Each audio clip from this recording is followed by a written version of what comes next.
This was the week where we learned yet again that when you support a fraud, expect to be defrauded. A New York Times report details how the Trump campaign systematically duped donors into giving far more than they wanted to and far more than was legally allowed by using pre-checked boxes that were called money bombs. One man, Victor Amelino, a 78-year-old Californian, made a $990 online donation and then had his donation recur 7 more times, adding up to almost $8,000. Oh my God. The campaign used a for-profit company called WinRed to process donations. It's like the red version of Act Blue, or the Republican version of Act Blue, except it's for-profit. And it's had to make 530,000 refunds worth $64.3 million to online donors.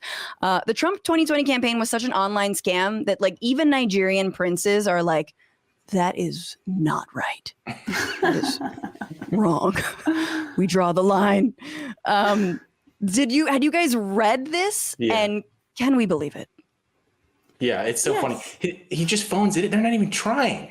Like, come on. This is the laziest. That's what you saw over the last 4 years. It's just like the lowest hanging fruit. Like, you see how some presidents do it and they go on to,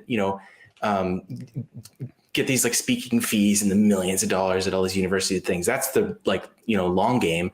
But he is just like, this is the game that like, I don't know, some low end website would make where they try to get you signed up for something and then charge you when you forget to turn it off. It's like so lazy, Oh my God, this is like it's like a magazine drive or like Audible for a while was charging me. And I was like, how dare you? Yeah, that was the duration of my Quibi subscription from beginning to end. I just didn't realize it until it stopped charging me. And it was, the details of that story were really brutal too, because it was just, it was like so many working class people that were just being repeatedly extorted. Yeah, yes, I see there's a comment about wasn't someone a cancer survivor? Yeah, no, there was a cancer patient who gave like $100 or $200, then was gouged for it. And this is not related, but he did die. He did end up dying, that guy. But I think the fundamental question for me is like, you shouldn't defraud people for sure. But like, how do you not see that this man is going to defraud you? He sends out surveys that are like, how do you think I'm doing? Amazing, incredible, orgasmic, and like, you can't click like amazing. It's gotta, you know what I mean? Like, are you coming? Yes, yes, or yes. So like there's part of me that's just, I think the more we expose it and talk about it, but of course, like, none of the right-wing news outlets are ever going to talk about this. And the thing is that, so these guys, WinRed, are still operating. They're still running the same schemes of here's a pre-selected donation form that you literally like, when you go through a thing and it's like, yes, yes, or no. And you just kind of like go through the no's. It's like, do you have any firearms on you at the moment? You're like, no, and all that kind of crap. Mm-hmm. It's like that, except every single box is changed. Like, would you like this to recur in a week for a month? like no, check here.